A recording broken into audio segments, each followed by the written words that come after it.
Hello everyone, उम्मीद करता हूँ आप सभी लोग स्वस्थ हैं। आज के इस सेशन में मैं आपको स्टेटमेंट बेस्ड क्वेश्चंस कराऊंगा जो सीजीएल 2024 टीयर में पूछे गए थे।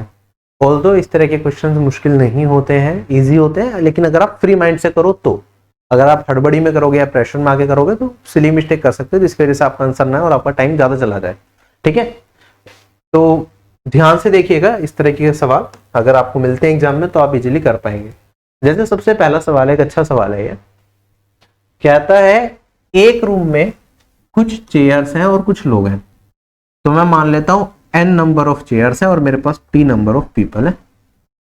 ऑन ईच चेयर, अगर एक चेयर पे खाली एक पर्सन बैठे तो हमारे पास एग्जैक्टली एक पर्सन के लिए एक चेयर नहीं बचती है। ठीक है, तो हम कह सकते हैं कि यार देखो, अगर मेरे पास मान लो 10 लोग होते तो एक पर्सन के लिए चेयर नहीं बचती, तो 9 लोग चेयर पे बैठ जाते हैं। अगर एक चेयर पे एक पर्सन बैठ रहा है तो हमारे पास यहाँ पे आप कह सकते हैं कि जो नंबर ऑफ चेयर्स है ना वो पर्सन से एक कम है। तो अगर टोटल नंबर ऑफ पर्सन को हमने p माना है तो नंबर ऑफ चेयर्स में कह सकता हूँ p-1 होंगी। इस स्टेटमेंट का मतलब यही है कि if only one person is sitting, अगर एक चेयर पे एक ही पर्सन बैठा है तो there is no chair for exactly one person. सिर्फ एक पर्सन के लिए एक चेयर नहीं बचेगी, बाकी लोगों की हो जाएगी। तो पहली स्टेटमेंट तो हमारी ये क्लियर हो गई, उससे ये रिलेशनशिप निकली। आगे बढ़ते हैं। आगे कहता है अगर हर एक चेयर में 2 पर्सन बैठे तो एक चेयर हमारी खाली बैठ जाएगी। हमें बताना है नंबर ऑफ चेयर्स कितनी रही होंगी रूम में। अब अगर एक चेयर पे 2 लोग बैठेंगे तो हमारी एक चेयर खाली रह गई, तो नंबर ऑफ चेयर जो यूटिलाइज हुई होंगी कितनी हुई होंगी? आप कहेंगे सर इसमें से भी एक घटा दो, p-1 चेयर थी, अब हमारे पास चेयर्स हैं p-2। इतनी चेयर्स यूटिलाइज हुई। एक चेयर पे 2 लोग बैठे तो मैं कह सकता हूं into 2 total number of person के बराबर आएगा या नहीं आएगा? ये चीज सारे लोग बैठा दिए ना हमने। हमें बताना है चेयर्स कितनी होंगी रूम में, मतलब p-1 का मान बताना है। सोल्व करने के बाद आप इसे सिंप्लीफाई करो, आप देखेंगे यहाँ पे 2p बनेगा, p इधर आगे घटा दूंगा तो बचेगा p, और ये मेरे पास माइनस का 2 इंटू 2 माइनस का 4 उधर जाके प्लस का 4 बनेगा, तो p आया। नंबर ऑफ चेयर्स हैं p-1, तो ये आ जाएगा 4-1 3। ठीक है, ये क्वेश्चन मुझे पर्सनली अच्छा लगा। ठीक है, ये थोड़ा सा कंफ्यूज कर सकता है एग्जाम टाइम में, तो इसे जरूर नोट कर लेना। ठीक है, अपनी नोटबुक में। अगले सवाल पे चलता हूं मैं। क्वेश्चन में कहता है एक गार्डन है जिसके अंदर पहले साल में हमारे पास 6 डेजी प्लांट है। तो डेजी प्लांट्स की बात करता हूं तो पहले साल में हमारे पास 6 डेजी प्लांट है। हर साल गार्डन में 3 डेजी प्लांट क्या होते हैं? ऐड होते चले जाते हैं। तो हर साल कितने का इंक्रीमेंट है? +3 का है। हमारे पास 26 जैस्मिन प्लांट है पहले साल में, और हर साल 2 जैस्मिन प्लांट हमारे क्या होते चले जाते हैं? कम होते चले जाते हैं। हमें बताना है कब डेजी प्लांट्स और जैस्मिन प्लांट पहले साल के बाद हमारे इक्वल होंगे। तो पहले साल तो हमारे इतने इतने रहेंगे, उसके बाद मैं मान लेता हूं n ईयर्स के बाद ये दोनों इक्वल होंगे। तो n ईयर्स के बाद चीजें क्या होंगी? आप कहेंगे सर हर साल 3 बढ़ रहे हैं तो 3n, n ईयर्स के बाद इतने हो जाएंगे। पहले साल के आगे के n ईयर्स में मान रहा हूं तो इतने होंगे, और यहाँ पे -2 है तो अभी 26 है, तो यहाँ पे मेरे पास माइनस में 2n ईयर्स हो जाएंगे, और इसके ये इसके बराबर हो जाएगा। मतलब n ईयर्स में हर साल 2 कम हो रहे हैं तो 2 इंटू n कम होंगे। दोनों को इक्वेट कर दो, हमें n का ही मान बताना है कि पहले साल के बाद कितने साल लगे। तो 26 में से 6 घटाऊंगा तो 20 है। यहाँ पे मेरे पास 2 और 3 5n बन जाएगा, और n का मान कितना आ जाएगा? 4। क्वेश्चन हो गया खत्म। ये बेसिक तरीका हो गया इसे समझाने के लिए, कोई दिक्कत नहीं है, एग्जाम में ऐसे कर लो, वरना आप लॉजिकली सोच सकते हो कि हमारे पास क्या हो रहा है। देखो इस तरह का क्वेश्चन एसएससी CHSL 2024 टीयर 1 में आया था, तब भी कराया था मैंने आपको। आप देखेंगे यहाँ पे डेजी प्लांट 6 है और जास्मिन प्लांट 26 है। इनका डिफरेंस कितने का है? आप कहेंगे सर 20 का डिफरेंस है। हर साल हमारे पास डेजी प्लांट कितने बढ़ रहे हैं? 3 बढ़ रहे हैं। ये 2 कम हो रहे हैं, तो गैप कितने का कम हो रहा है? 3 -2 करूंगा अगर मैं, तो मेरा गैप हर साल कितने का कम होगा? 5 का। 20 का गैप है, अभी वो खत्म करना होगा, तो 20 भाग 5 कर दूंगा तो कितने साल लगेंगे? 4 साल। इस तरीके से भी सोचा जा सकता है। चलूं आगे में। अगला सवाल मेरे पास कहता है मृदुला अपनी जॉब को स्टार्ट करती है कुछ मंथली सैलरी से, और उसका हर साल एक फिक्स्ड इंक्रीमेंट होता है। 6 साल के बाद उसकी सैलरी अगर इतनी थी और 15 साल के बाद उसकी सैलरी अगर इतनी है, तो आप बता दो एनुअल इंक्रीमेंट कितने का होगा। यहाँ पे एनुअल इंक्रीमेंट की बात की जा रही है, यहाँ पे परसेंटेज इंक्रीमेंट की बात नहीं कर रहे, यहाँ पे एनुअली कितनी बढ़ रही है, ठीक है, सैलरी। तो अगर आप ध्यान देंगे यहाँ पे, तो मेरे पास 15 साल के बाद इतनी है, 6 साल के बाद इतनी थी, इनका डिफरेंस निकाल लूंगा तो टोटल कितनी बढ़ गई हमारी सैलरी। 997 में से 400 घटाया तो 597, 52 में से 28 घटाया तो मेरे पास 24। अब ये कितने सालों में इंक्रीज हुई है, आप 15 में से 9 को घटाएंगे तो, सॉरी 15 में से 6 को घटाएंगे तो ये वाली वैल्यू आएगी 9। तो हर साल मेरी वैल्यू इतने से बढ़ रही होगी। सोल्व कर लो, आपका आंसर आ जाएगा। यहां से काटूंगा 2 जा 65 आया, 7 जा 29 आया, 3 जा फिर 3 जा 292733। This is my answer. अगला सवाल मेरे पास, रवि और कविता दो लोग हैं, इनके पास कुछ मार्बल्स रहे होंगे। कविता के पास 12 मार्बल्स ज्यादा थे रवि से, तो मैं कह सकता हूं रवि के 12 जोड़ दो तो ये कविता के मार्बल्स के बराबर आ गया। अगर इन दोनों के पास एक एक मार्बल और ज्यादा होता तो 3 times the number of marbles of Kavita would have been equal to 4 times the number of marbles of Ravi. तो अगर मेरे पास रवि के पास भी एक मार्बल ज्यादा और कविता के पास भी एक मार्बल ज्यादा ऐसा हो जाता, तो 3 गुना मार्बल्स जो कवि के पास हैं वो बराबर हो जाते 4 गुना मार्बल्स जो रवि के पास हैं। हमें बताना है इनिशियली कविता के पास कितने मार्बल्स थे, तो के का मान बताना है। 2 इक्वेशन 2 वेरिएबल सोल्व कर लेंगे। अगर कविता का बताना है तो कविता की टर्म्स में चेंज कर लो। आप कहेंगे सर रवि के मार्बल्स कितने हो जाएंगे, कविता -12, तो यहां पे कविता -12 कर देता हूं। तो मेरे पास यहां पे कविता -11 इंटू में 4, तो 4 कविता -11 ये 3 कविता +3। आप देखेंगे 3 4 में घटेगा तो के रह जाएगा और 44 + 3 47। तो कविता के पास कितने मार्बल्स रहे होंगे इनिशियली, 47। क्लियर हो गया। अगले सवाल पे चलते हैं। हमसे पूछा है, कहता है कि एना और बैन के पास कुछ कलेक्शन ऑफ मार्बल्स हैं।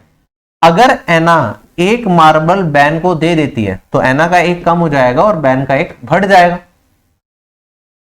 तो उनके पास इक्वल नंबर ऑफ मार्बल्स हो जाएंगे। कन्वर्सली अगर बैन एक मार्बल दे दे किसे, एना को, तो बैन का एक कम और एना का एक बढ़ गया, तो हमारे पास क्या होता है, she will end up with 3 times the marbles of Ben. तो जो बैन के पास मार्बल्स हैं उसका 3 गुना एना के पास हो जाएगा। 2 इक्वेशन 2 वेरिएबल। हमसे बताना है कि टोटल नंबर ऑफ मार्बल्स जो दोनों के पास है, मतलब एना प्लस बैन के पास initially total number of marble जितने थे वो बता दो। कैसे सोल्व करेंगे, अगेन आप वही एक इक्वेशन 2 वेरिएबल वैल्यू, या तो आप सिंप्लीफाई कर लो, सब्ट्रैक्ट कर लो, या फिर आप पुट कर लो। आप देखेंगे यहाँ पे, या तो मैं एक काम कर लेता हूँ ना, एना के कितने हो गए मेरे पास, बैन +2 हो गए, है ना। यहाँ पे पुट कर देता हूँ, एना के कितने हैं, बैन +2, तो ये बैन +3, 3b में से b घटाऊंगा तो 2b, और 3 + 3 हो जाएगा 6। तो बैन के कितने हो गए, 3। बैन के अगर 3 हैं तो एना के 3 और 2 5, तो बैन के हो गए 3, एना के 3 + 2, तो ये कितने हो गए टोटल 8। चले आगे। बस पढ़ना ध्यान से है, पढ़ते टाइम गलती होगी तो दिक्कत होगी, वरना क्वेश्चंस में मुश्किल नहीं है। अगला सवाल, मेरे पास Y येलो मार्बल्स हैं और B ब्लू मार्बल्स हैं। 18% ऑफ येलो मार्बल्स मतलब 18% ऑफ Y और 24% of blue marbles that is 4% of B, ये टोटल 30 को रिप्रेजेंट करता है।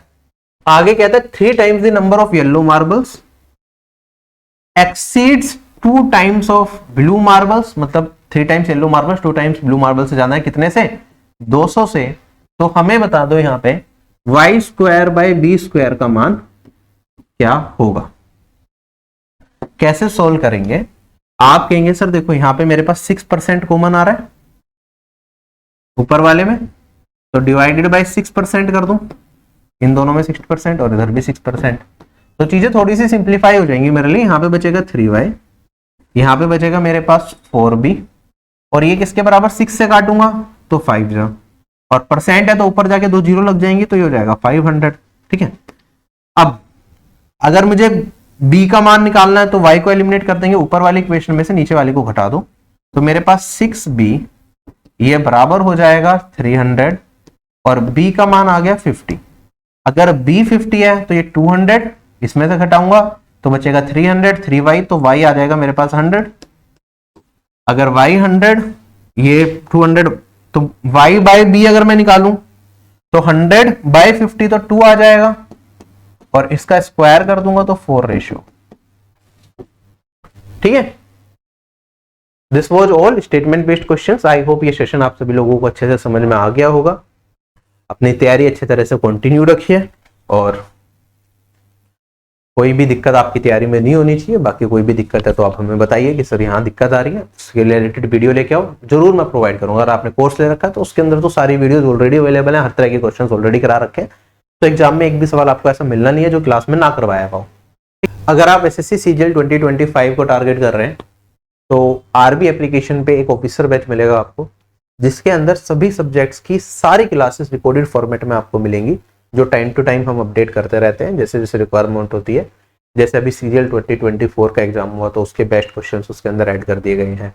उससे रिलेटेड जो क्लासेस में चेंजेस अगर रिक्वायरमेंट है कहीं करने की तो वो चेंज कर दिया जाता है। और डेली बेसिस पे आपको टारगेट्स दिए जाते हैं जिससे कि आप एक कंसिस्टेंट वे में तैयारी कर पाएं। ठीक है, दिन का आप 8 से 9 घंटे पढ़ाई के लिए निकाल पाए, आपके साथ कॉम्पिटिटर्स हों, जिससे कि आपके अंदर एक कॉम्पिटिटिव स्पिरिट है। जब आप देखेंगे कि बाकी लोग चीज़ों को कर पा रहे हैं अच्छे तरीके से और आप नहीं कर पा रहे तो ऑब्वियसली आप और मेहनत करेंगे।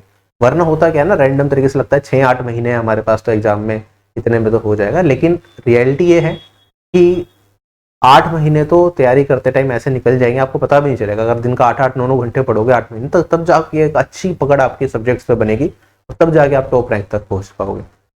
ढीले ढाले तरीके से तैयारी करोगे तो इस बार नहीं हुआ, अगली बार फिर से नहीं होगा, सेम चीज रिपीट होती रहेगी। राइट, तो एक स्ट्रक्चर्ड वे में तैयारी करने के लिए आप आरबी से जुड़ सकते हैं, जिसमें हर महीने एक नया टारगेट ग्रुप स्टार्ट होता है महीने की स्टार्टिंग में फॉर सीजीएल 2025। तो अभी दिसंबर में आपका एक टारगेट ग्रुप स्टार्ट होगा 1 या 2 दिसंबर से, फिर जनवरी में भी होगा। तो एग्जाम से 5-6 महीने पहले तक ये टारगेट ग्रुप्स आते रहते हैं। तो यू मस्ट ज्वाइन अगर आपको लगता है, जिसमें क्लास जो इतनी सारी है उसमें कौन सी क्लास कैसे देखनी है, कौन सी क्लास के बाद कौन सा टेस्ट देना है, सारी चीजें डिटेल में बताई जाती हैं। और सारे टीयर 1 और टीयर 2 के टेस्ट भी इसके साथ फ्री रहते हैं। हिंदी सब्जेक्ट किसी और एग्जाम को टारगेट कर रहे हो जिसमें हिंदी आती है तो हिंदी सब्जेक्ट भी डला हुआ है, स्टेनोग्राफी आती है तो स्टेनोग्राफी की क्लासेस भी अवेलेबल है। सारी चीजें एक ही पैकेज में आपको मिल जाती हैं। पीडीएफ कुछ इस तरीके से बनाई है हमने जिससे कि आपका कम से कम टाइम लगे, कि क्वेश्चंस वाली पीडीएफ आपको अलग दे रखी है, खाली अगर आपको क्वेश्चन सॉल्व करने हैं। अगर आपको नोट्स बनाने हैं तो क्वेश्चंस की पीडीएफ जिसके अंदर स्पेस भी हो जिससे कि आप अपना सॉल्यूशन लिख पाए, इस तरह की पीडीएफ अलग से प्रोवाइड होती है जिससे कि आपका टाइम बचे। जीके के अंदर कोशिश की है मैक्सिमम सब्जेक्ट्स की आपको ई बुक दे दी क्लास नोट्स की, जो भी टीचर ने पढ़ाया वो एक ई बुक की फॉर्म में आप उसका प्रिंट निकाल के उससे याद कर सकते हैं, आपको अलग से नोट्स बनाने की जरूरत नहीं। तो काफी ज्यादा टाइम आपका इस तरीके से चीजों से बच जाता है।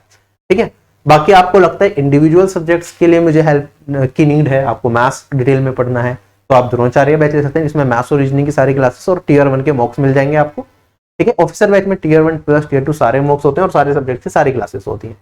ऐसे अगर हम बात करें जनरल अवेयरनेस का इंडिविजुअली आपको देखना चाहते हैं तो आप वो भी दे सकते हैं, और बाय इसी तरह से सभी सब्जेक्ट्स के कोर्सेस इंडिविजुअली भी अवेलेबल है। लेकिन मैं रिकमेंड करता हूँ ऑफिसर बैच जिसमें आपको सब कुछ एक जगह मिल जाए, तो आपको कहीं भी कोई भी दिक्कत नहीं आती है आपके एग्जाम तक। ठीक है, वैलिडिटी आप इस तरह से रखना कि आपका टीयर 2 तक प्रिपरेशन कंप्लीट हो जाए अगर आपको नीड है। तो अभी फिलहाल आप लोगों से यहीं विदा लूंगा, जल्दी मिलेंगे नई क्लास में जिसमें और अच्छे क्वेश्चन हम सोल्व करेंगे। Bye bye everyone, take care, have a nice day and जय हिंद।